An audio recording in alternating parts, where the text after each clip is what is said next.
فرزند زہرا یہ حالات برے ہیں۔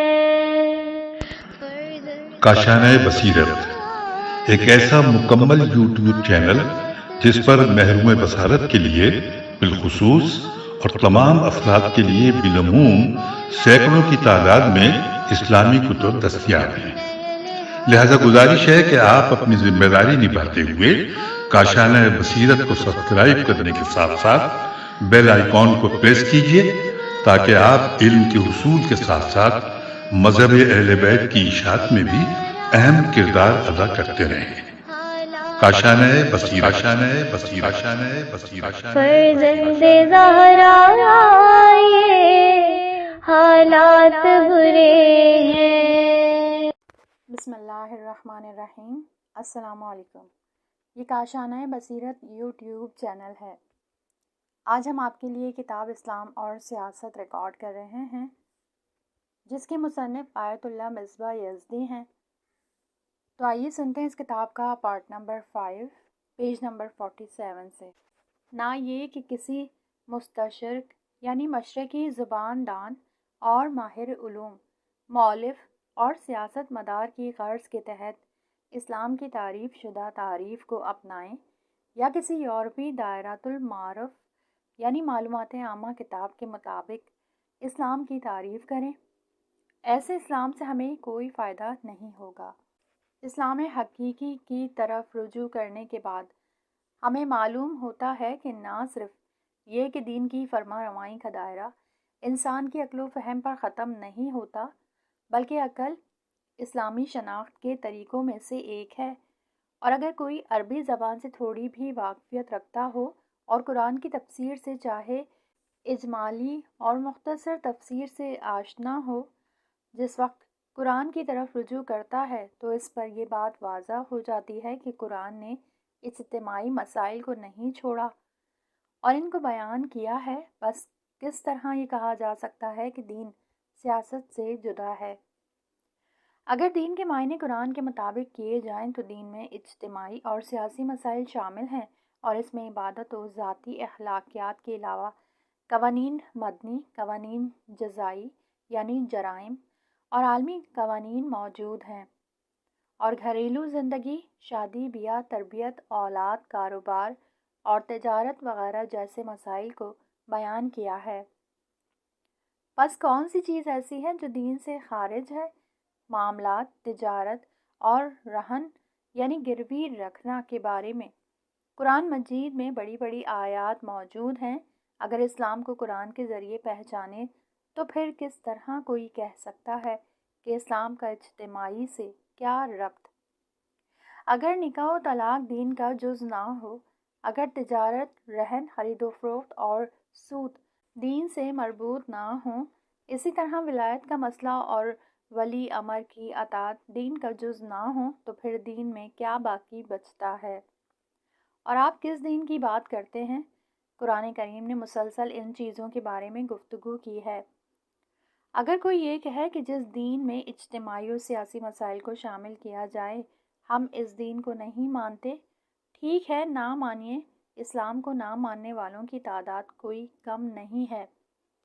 اس وقت بھی بہت سے لوگ دین کو نہیں مانتے، ہمارا ان سے کوئی جھگڑا نہیں، لیکن اگر وہ چاہتے ہیں تو آئیں اور ہم سے بحث کریں تاکہ اس اسلام کامل کو ان کے لیے ثابت کریں، اور اگر نہیں چاہتے تو جو راستہ چاہیں اپنائیں۔ ترجمہ: اے رسول، تم کہہ دو کہ سچی بات یعنی کلمہ توحید تمہارے پروردگار کی طرف سے نازل ہو چکی ہے، پس جو چاہے مانے اور جو چاہے نہ مانے۔ سورہ کہف آیت نمبر 29۔ لیکن اگر وہ کہیں کہ ہم اسلام کو قبول کرتے ہیں لیکن پھر اسلام کو ان مسائل پر شامل ہونے کا انکار کرتے ہیں، اور اسلام کے اکثر اجتماعی مسائل پر کیوں اعتراض کرتے ہیں؟ کیا جو کچھ قرآن و سنت میں موجود ہے اسلام نہیں ہے کہ تم لوگ نہ نماز کو قبول کرتے ہو اور نہ ہی دوسری عبادتوں کو؟ تمہارا ایمان نہ اسلام کے اجتماعی مسائل پر ہے اور نہ ہی اس کے سیاسی مسائل پر۔ نہ تم اسلامی نکاح کو قبول کرتے ہو اور نہ ہی طلاق کو۔ اور اسی طرح دوسرے احکام کو قبول نہیں کرتے، تو پھر اسلام میں کیا چیز باقی ہے کہ جس اسلام کا تم دم بھرتے ہو وہ کیا ہے؟ یہ باتیں صرف سادہ لوگ افراد کے لیے مؤثر ہو سکتی ہیں، لیکن دانش مند اور پڑھے لکھے افراد کے لیے بے مایا اور فضول ہیں۔ بہرحال دین یعنی انسانی زندگی الہی رنگ و ڈھنگ کے ساتھ ہونا۔ ترجمہ: مسلمانوں سے کہہ دو، رنگ تو خدا ہی کا رنگ ہے جس میں تم رنگے ہوئے ہو۔ انسانی زندگی الہی رنگ و ڈھنگ میں بھی ہو سکتی ہے اور شیطانی رنگ و ڈھنگ میں بھی، لیکن اگر انسانی زندگی الہی رنگ و ڈھنگ میں ہو تو پھر واقعاً اسلام کامل ہے۔ اگر ہم چاہیں کہ الہی رنگ و ڈھنگ اور اس کی مرضی کے بارے میں گفتگو کریں تو پہلے ہمیں دینی منابع کو پہچاننا ضروری ہے، اور اسلام کی شناخت کے لیے قرآن، سنت اور عقل کے علاوہ کوئی دوسرا راستہ نہیں ہے، اور یہی طریقے اسلام کے تمام عبادی، سیاسی، اجتماعی اور انفرادی مراحل کو شامل ہے۔ اور جیسا کہ ہم نے کہا کہ قرآن پر ایک سرسری نظر کافی ہے تاکہ ہمارے لیے یہ بات ثابت ہو جائے کہ وہ دین جو قرآن میں موجود ہے اور قرآن دین کا اصل منبع ہے، ممکن نہیں کہ اس اسلام میں سیاسی اور اجتماعی مسائل کو چھوڑ دیا گیا ہو اور قوانین کا مجموعہ سیاسی اور اجتماعی مسائل سے خالی ہو، یہاں تک کہ عبادی مسائل سے بھرپور ہو، اور یہ سلسلہ اسلام سے مرتبط نہیں ہے، کیونکہ وہ اسلام جو قرآن نے بیان کیا ہے ہم اس اسلام کا دفاع کرتے ہیں، اور یہ اسلام سیاسی، اجتماعی اور عبادی مسائل کو شامل ہے، اور سیاست اسلام کے مہم ارکان اور اس کی فرمانروائی کے اصل دائرے میں سے ہے، اور امریکن اور یورپین رائٹروں کے مطابق اسلام سے ہمارا کوئی ربط نہیں ہے اور اس کو حقیقی اسلام کی حقیقت سے دور اور اجنبی مانتے ہیں۔ تیسری نشست، پیج نمبر 49، دین میں سیاست کی اہمیت۔ پہلا حصہ، نمبر 1، گزشتہ مطالب پر ایک نظر۔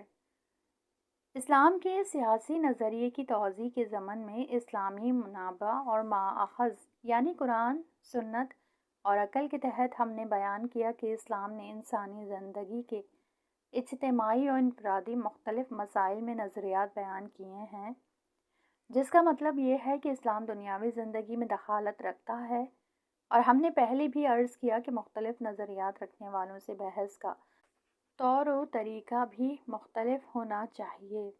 جو لوگ ہمارے ساتھ بعض عقیدوں میں شریک ہیں ان سے بحث کا طریقہ الگ ہے، لیکن جو لوگ ہمارے اعتقاد کے مخالف ہیں ان سے بحث کا طریقہ الگ ہے۔ اور ہم نے یہ بھی عرض کیا کہ مد مقابل کو قانع کرنے کے لیے کبھی برہانی اصولوں کو بنیاد بنایا جاتا ہے اور کبھی جدلی طریقہ اپنانا پڑتا ہے، اور ہم اس کتاب میں دونوں طریقوں سے استفادہ کریں گے۔ اور ہم نے یہ بھی عرض کیا کہ اسلام سیاست کے بارے میں ایک خاص نظریہ رکھتا ہے، اور ہمارے لیے ضروری ہے کہ اس نظریے کو پہچانیں اور اس کو عملی جامہ پہنائیں۔ انقلاب اسلامی کے ارکان میں سے ایک مسئلہ یہ بھی تھا کہ اسلام سیاسی مسائل میں دخالت رکھتا ہے، اسی وجہ سے ہمارا یہ انقلاب اسلامی انقلاب کے نام سے مشہور ہوا۔ اسی طرح ہم نے گزشتہ بحث میں بیان کیا کہ اسلام کے سیاسی نظریے اور اس کے سیاسی پہلو سے دفاع کرنے میں ہمارے مقابل دو گروہ ہیں۔ پہلا گروہ ان لوگوں کا ہے جو اسلام کو نہیں مانتے یا یہ کہ کسی بھی دین کو نہیں مانتے۔ ان لوگوں کے جواب کے لیے آیات و روایات سے دلیل پیش کرنا بے فائدہ ہے، بلکہ ان سے مناظرہ کرنے کے لیے عقلی طریقہ اپنانا پڑے گا، اور سب سے پہلے اسلام کو ثابت کرنا پڑے گا تاکہ ثابت ہو سکے کہ خدا، دین، پیغمبر اور قیامت ہے۔ اور یہ مسلم ہے کہ اس گروہ سے جو دین سے بیگانہ ہے بحث کرنا صرف اعتقادی بحث ہوگی۔ دوسرا گروہ ان لوگوں کا ہے جو مسلمان ہیں اور دین کو قبول کرتے ہیں، اور اگر اسلام پر اعتقاد نہیں ہے مگر مسلمان ہونے کا دعویٰ کرتے ہیں اور یہ کہتے ہیں کہ مسلمانوں کا اسلام سیاست سے بیگانہ ہے اور اسلام کا سیاست سے کوئی ربط نہیں ہے۔ اس گروہ کے مقابلے میں ہم کو چاہیے کہ اس اسلام کی تحقیق کو بررسی کریں جس کے مسلمان معتقد ہیں، اور دیکھیں کہ یہ اسلام سیاسی نظریہ رکھتا ہے یا نہیں۔ اس گروہ کے مقابلے میں ہمیں صرف عقلی روش سے استفادہ نہیں کرنا چاہیے بلکہ اسلام کے سیاسی نظریے کی شناخت کے لیے اسلامی اصولوں پر توجہ کریں جن پر اسلام کی بنیاد قائم ہے، اور اس کے بعد اسلامی منابع یعنی قرآن، سنت اور عقلی دلائل کے ذریعے ثابت کریں کہ قرآن، سنت اور سیرت رسول اور ائمہ کی سیرت اور ان کے فرمان کے مطابق اسلام کا سیاسی نظریہ کیا ہے۔ یہ کہ اسلام کی سیاسی دخالت پر بزرگان دین کی سیرت موجود ہے یا نہیں۔ نمبر 2، سیاست کی تعریف اور اسلام میں 3 طاقتوں کی اہمیت۔ ہم پہلے بھی سیاست کی واضح اور روشن تعریف کرتے ہیں تاکہ واضح اور روشن ہو جائے کہ قرآن مجید میں سیاست کے بارے میں گفتگو موجود ہے یا نہیں۔ سیاست یعنی قوم و ملت کو ادارہ کرنے کا طور و طریقہ یا معاشرے کو اس طرح تنظیم کیا جائے کہ اس کی ترقی اور پیش رفت ہو سکے اور اس کے تمام مصالحہ اور ضروریات کو پورا کر سکے، یا الفاظ دیگر سیاست یعنی ملکی نظام چلانے کا قانون۔ البتہ سیاست سے ہماری مراد یہ نہیں ہے کہ جس کے اثرات منفی ہوں، یعنی جس میں فریب کاری، ہیلہ بازی اور دوسروں کو دھوکہ دینا پایا جائے۔ سیاست اور ملکی نظام کے سلسلے میں مانٹسکیو کے زمانے سے حاکم گروپ کو 3 طاقتوں میں تقسیم کیا گیا ہے۔ نمبر 1، قوت مقننہ، قانون گزار پاور یعنی پارلیمنٹ۔ نمبر 2، قوت مجریہ، قانون کو جاری کرنے والی طاقت یعنی صدر یا وزیر اعظم۔ نمبر 3، قوت قضائیہ یعنی عدالت یا کورٹ پاور۔ قانون گزار پاور کی ذمہ داری یہ ہے کہ ملت کو ادارہ کرنے اور ان کی مناسب و بہتر زندگی کے لیے قانون بنائے تاکہ عدل و انصاف برقرار رہے اور معاشرے پر نظام حکومت کر سکے اور کوئی ایک دوسرے کے حقوق کو پامال نہ کر سکے، پوری قوم ترقی اور کامیابی کی طرف قدم بڑھاتی ہوئی نظر آئے۔ اور قوت مجریہ کا وظیفہ یہ ہے کہ پارلیمنٹ میں بنائے گئے قوانین کو نافذ کرے اور یہی گروہ حکومت کی شکل پاتا ہے۔ قوت قضائیہ کا کام یہ ہے کہ کلی قوانین کے تحت لوگوں کے درمیان موجودہ اختلافات اور جھگڑوں کا فیصلہ کرے۔ مذکورہ تقسیم بندی کے تحت جو وظائف تینوں طاقتوں کے لیے شمار کیے گئے ہیں، ان کے بارے میں قرآن کے نظریات کیا ہیں اور شرعی لحاظ سے ان کی اہمیت کس قدر ہے، اور کیا اس سلسلے میں قرآن اور اسلام نے کچھ خاص قوانین اور دستورات بیان کیے ہیں۔ البتہ توجہ رہے کہ قوانین سے ہماری مراد اجتماعی قوانین ہیں، نہ کہ انفرادی احکام و قوانین کہ جو دین میں مسلم ہیں۔ اجتماعی قوانین میں مدنی یعنی شہری قوانین، عدالتی قوانین، تجارتی قوانین اور حکومت کا لوگوں سے روابط و ضوابط نیز بین الاقوامی قوانین شامل ہیں۔ اگر ہم صحیح معنوں میں قرآن پاک پر ایک نظر ڈالیں تو ہمیں مذکورہ تمام قوانین مل جائیں گے۔ قرآن مجید میں شہری قوانین، نکاح و طلاق کے احکام، تجارت و معاملات کے قوانین، قرض و رہن اور عدالت کے مسائل، یہ تمام چیزیں اس چیز کی حکایت کرتی ہیں کہ اسلام نے معاشرے کو ادارہ کرنے کے لیے یہ احکامات پیش کیے ہیں۔ کے علاوہ قرآن مجید میں حضرت رسول صلی اللہ علیہ وآلہ وسلم کے لیے خاص حقوق بیان کیے ہیں تاکہ خاص مواقع پر زمان و مکان کے پیش نظر کچھ احکام وضع کریں، اور مومنین کو بھی حکم ہوا ہے تاکہ حضرت کی اطاعت و پیروی کریں۔ ارشاد ہوتا ہے، ترجمہ، اور نہ کسی ایماندار مرد کو یہ مناسب ہے اور نہ کسی ایماندار عورت کو کہ جب خدا اور اس کے رسول کسی کام کا حکم دیں تو ان کو اپنے اس کام کے کرنے یا نہ کرنے کا اختیار ہو۔ سورہ احزاب آیت نمبر 36۔ اس آیت کریمہ میں بیان کیا گیا ہے کہ مومنین کو یہ حق نہیں ہے کہ خدا اور اس کے رسول کی تصمیم اور ارادے پر اعتراض کریں۔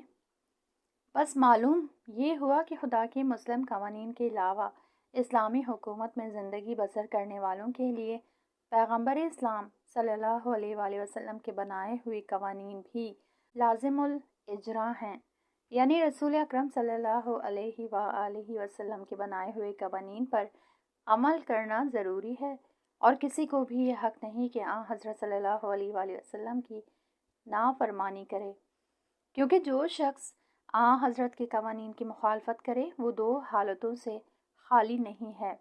نمبر 1، یا تو وہ پیغمبر کو خدا کا رسول نہیں مانتا، ایسے شخص سے ہمارا کوئی مطلب نہیں ہے، ہم تو اس سے گفتگو کرتے ہیں جو حضرت کو خدا کا رسول مانتا ہو اور اس چیز کا بھی قائل ہو کہ حضرت کو خدا کی طرف سے قانون بنانے کا حق دیا گیا ہے۔ نمبر 2، یا یہ کہ حضرت کی نبوت کا اعتقاد رکھتا ہے لیکن رسول اسلام کو اس طرح کا حق ملنے کے بارے میں بحث کرتا ہے۔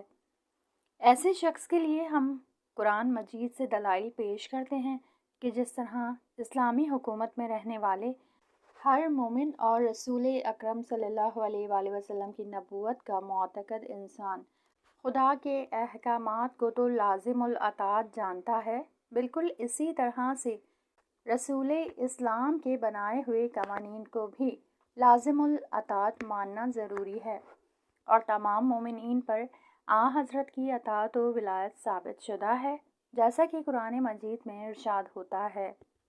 ترجمہ: نبی تو مومنین سے خود ان کی جانوں سے بھی بڑھ کر حق رکھتے ہیں، بس قرآن کی نظر سے رسول اسلام کے لیے قانون کا بنانا اور اس کو اجرا کرنے کا حق مسلم الثبوت ہے۔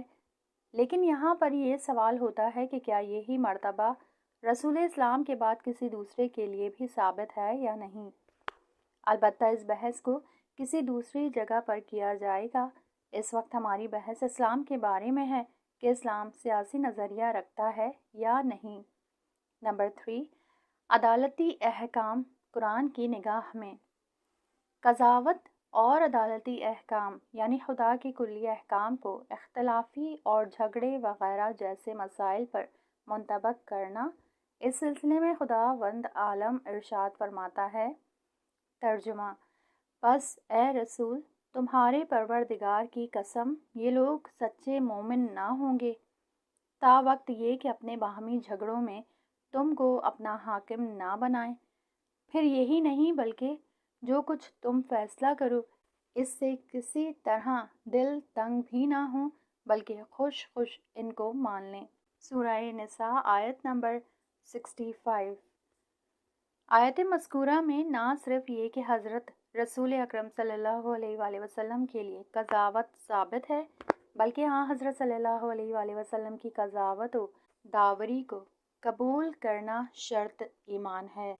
چونکہ آیت کے شروع میں قسم کھائی گئی ہے، لہٰذا اس کا مطلب کہ مزید تاکید ہو جاتی ہے کہ مومنین کو چاہیے کہ اختلافی مسائل میں آپ کے فیصلے اور حکم کو دل و جان سے قبول کریں اور آپ کے دیے ہوئے فیصلے پر ناراض نہ ہوں، اور اگر حضرت صلی اللہ علیہ وآلہ وسلم کے فیصلے پر اعتراض کیا اور اس کو دل و جان سے قبول نہ کیا تو پھر وہ حقیقی مومن نہیں ہے۔ جی ہاں، حقیقی مومن وہ ہے کہ اگر اسلامی حکومت اس کے برخلاف کوئی فیصلہ دے تو اس کو دل و جان سے قبول کرے، اگرچہ یہ احتمال بھی ہو کہ اس کا حق ضائع ہوا ہے، کیونکہ قاضی گواہوں اور دوسرے شواہد کی وجہ سے ظاہری حکم کرتا ہے، جیسا کہ رسول اکرم صلی اللہ علیہ وآلہ وسلم نے بھی فرمایا۔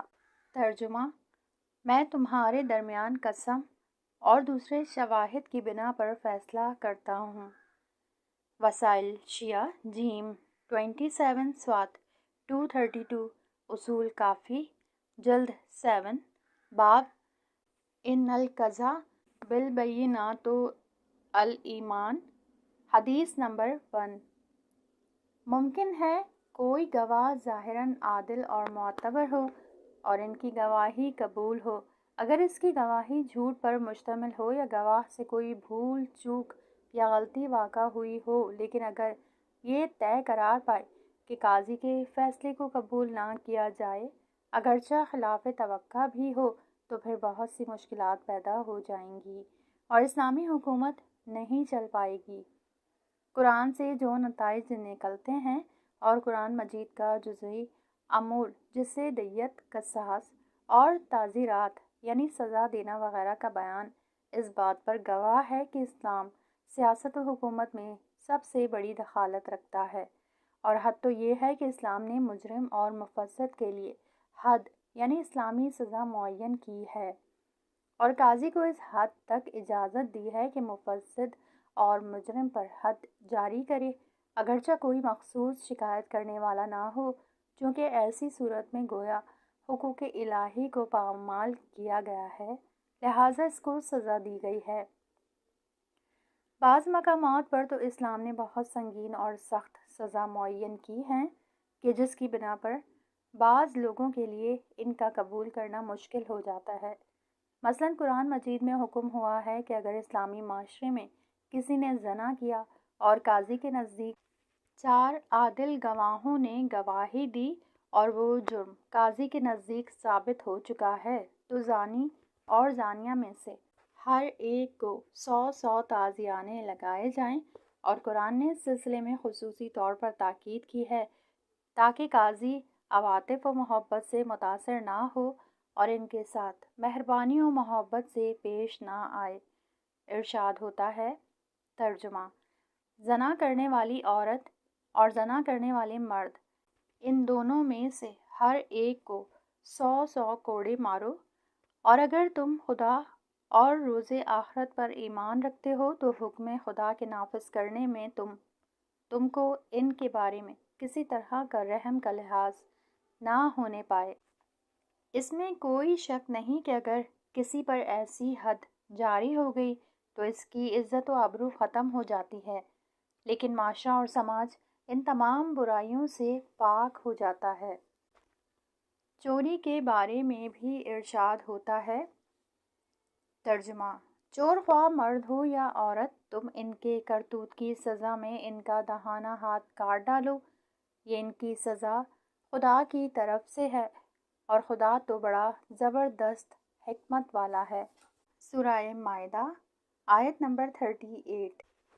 بس نتیجہ یہ نکلا کہ قرآن مجید نے رسول خدا کے لیے مقام قضاوت، قوم و معاشرے کی فلاح و بہبودی کے لیے حق قانون گزاری اور حد سزا دینے کا حق معین فرمایا ہے۔ اگر کوئی شخص واقعاً انصاف رکھتا ہو اور قرآن اور معصومین کی معتبر روایت پر ایمان رکھتا ہو، اس پر یہ بات واضح اور روشن ہو جاتی ہے کہ اسلام سیاسی و اجتماعی مسائل میں دخالت رکھتا ہے، لیکن اگر کوئی بغض و عناد کی وجہ سے ان حقائق سے چشم پوشی اور ان کا انکار کرے تو اس کی مثال ایسی ہے جیسے کوئی چمکتے ہوئے سورج کا منکر ہو۔ نمبر 4، اسلام کا ہمہ گیر ہونا اور اسلامی حاکم کی اہمیت۔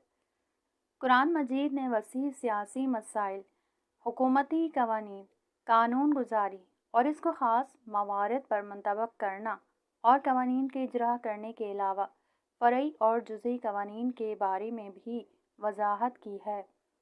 مثلاً سال کے مہینوں کے بارے میں ارشاد ہوتا ہے، ترجمہ: اس میں تو شک ہی نہیں کہ خدا نے جس دن آسمان و زمین کو پیدا کیا، اسی دن سے خدا کے نزدیک خدا کی کتاب لوح محفوظ میں مہینوں کی گنتی 12 مہینے ہے، اور ان میں سے 4 مہینے ادب و حرمت کے ہیں، یہی دین سیدھی راہ ہے۔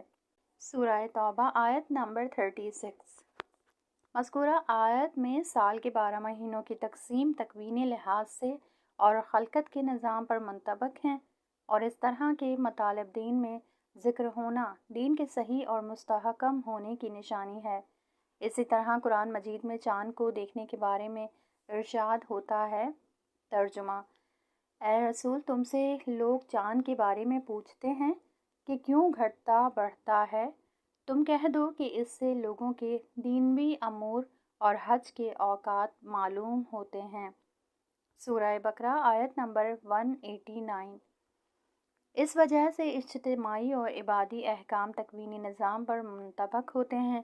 اس کے علاوہ بہت سے حقوق، احکام، ماہ رمضان کا آغاز، حج کا زمانہ اور دوسری عبادی احکام چاند کو دیکھنے پر متوقف ہیں، اور اس کی وجہ یہ ہے کہ قرآن مجید دین کو فطرت اور نظام خلقت سے ہم آہنگ اور منطبق بتاتا ہے۔ ترجمہ: تو اے رسول، تم باطل سے کترا کے اپنا رخ دین کی طرف کیے رہو۔ یہی خدا کی فطرت ہے جس پر اس نے لوگوں کو پیدا کیا ہے۔ خدا کی درست کی ہوئی فطرت میں تغیر تبدل نہیں ہو سکتا۔ سورہ روم آیت نمبر 30۔ اور چونکہ الہی قوانین فطرت الہی کی بنیاد پر بنائے گئے ہیں، لہٰذا یہ قوانین مسلم ہیں اور ان میں تبدیلی نہیں آ سکتی۔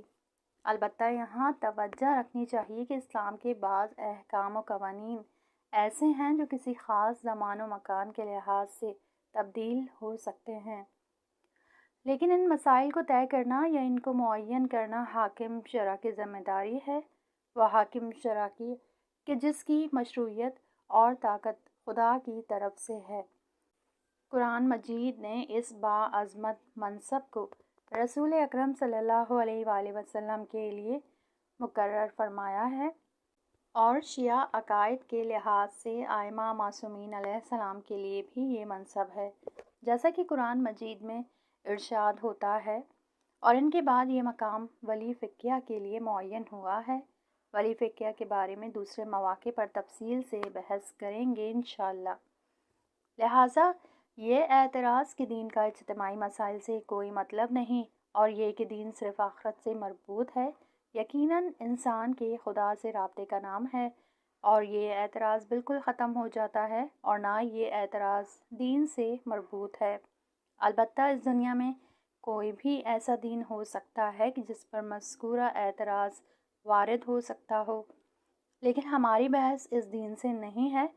ہماری گفتگو اس دین کے بارے میں ہے جس میں سال کے مہینوں تک کو بیان کر دیا گیا ہو، جس میں معاملات اور مالی روابط کے بارے میں اس طرح تاکید کی گئی ہو کہ اگر کوئی شخص ایک دوسرے کو قرض دے تو اس کو لکھ لیا جائے یا دو گواہوں کے سامنے قرض دیا جائے، اور اگر لکھنا یا گواہ لینا ممکن نہ ہو تو کوئی چیز گروی رکھ لی جائے۔ قرآن مجید میں رہن کے جواز کے بارے میں جو بیان ہوا ہے وہ ایسے ہی مقامات کے لیے کہ اگر کوئی شخص کسی کو قرض دے اور اس سے کوئی نوشتہ یا سند نہ لے سکے تو اس سے کوئی قیمتی چیز بعنوان گروی لے کر اس کو قرض دے دیا جائے۔ لہٰذا ہم معتقد ہیں کہ دین اسلام سیاست، حکومت اور لوگوں کی مادی اور معنوی ضروریات کو پورا کرنے کے لیے پروگرام رکھتا ہے۔ ہم نے گزشتہ جلسے میں دین کی اس تعریف کو، جس میں دین کو فقط انسان کے خدا سے رابطے میں منحصر کیا گیا تھا، اس کی رد کرتے ہوئے حقیقی دین کی تعریف کی تھی، اور ہم نے عرض کیا تھا کہ دین کے صحیح معنی یہ ہیں کہ انسانی زندگی پر الہی جلوہ ہو جو انسان کے تکامل کا راستہ بیان کرے اور اس کو مبدأ و معاد کی طرف متوجہ رکھے۔ پس دین انہی راستوں کے اختیار کرنے کا نام ہے، اور بغیر کسی شک و شبے کے ایسا دین زندگی کے کسی ایک حصے مثلاً عبادت اور دوسری عبادی کاموں میں منحصر نہیں ہو سکتا، بلکہ انسانی زندگی کے تمام پہلوؤں پر نظر رکھتا ہے، کیونکہ انسان کی تخلیق کی وجہ یہ ہے کہ انسان ابدی اور ہمیشگی سعادت کو حاصل کر سکے۔ اسی بنا پر اپنی زندگی کے تمام پہلوؤں کو الہی احکامات سے ہم آہنگ کرے۔ لہٰذا نتیجہ یہ نکلا کہ خدا کی براہ راست عبادت اور اصطلاحی عبادت دین کا بعض حصہ ہے، اور ہماری زندگی کے دوسرے فکری اور عملی پہلو خدا کی مرضی کے مطابق ہونا چاہیے، اور جب ہمارے سارے کام مرضی معبود کے مطابق ہو جائیں گے تو یہ تمام کام بھی عبادت بن جائیں گے، اور انسان اس طرح زندگی کے بلند ترین مرتبے پر پہنچ جائے گا۔ ترجمہ: اور میں نے جنوں اور انسانوں کو اسی غرض سے پیدا کیا کہ وہ میری عبادت کریں۔ سورہ ذاریات آیت نمبر 56۔ اس آیت کا مطلب یہ ہے کہ انسان خدا کی عبادت و پرستش کی بنا پر کمال کی منزل تک پہنچ سکتا ہے۔ لہٰذا انسان کے تمام اعمال و افعال اسی قاعدے اور قانون کے تحت ہونے چاہیے، یہاں تک کہ اس کا سانس لینا بھی اسی قاعدے کے تحت ہونا چاہیے۔ اور اگر انسانی زندگی نے الہی رنگ کو اپنا لیا ہے اور اسی سانچے میں ڈھل گیا تو وہ انسان واقعاً دیندار ہے، اور اگر خدا کی عبادت اور اس کی پرستش کے دائرے سے خارج ہو گیا تو وہ شخص بے دین اور مرتد ہو جائے گا۔ وہ لوگ جن کی زندگی کا بعض حصہ خدا کی مرضی کے خلاف ہو اور خدا کی عبادت سے بے خبر رہتے ہیں، وہ لوگ واقعی دیندار نہیں ہیں، بلکہ وہ لوگ ارتداد کی سرحد پر رہتے ہیں۔ ان لوگوں کا دین ناقص ہے، کیونکہ دین کے ناقص ہونے کے بھی درجات ہیں۔ لہٰذا ہم کو یہ یقین رکھنا چاہیے کہ جو حضرات واقعاً دیندار ہیں اور زندگی کے تمام پہلوؤں میں احکامات الہی کی رعایت کرتے ہیں، پس وہ لوگ جو زندگی کے بعض حصوں میں احکام الہی کی رعایت کرتے ہیں وہ ان کے مرتبے کے برابر نہیں ہیں۔ یہاں اس کتاب کا یہ پارٹ ختم ہوا۔ اگلے حصے میں نیکسٹ پارٹ سنیں گے۔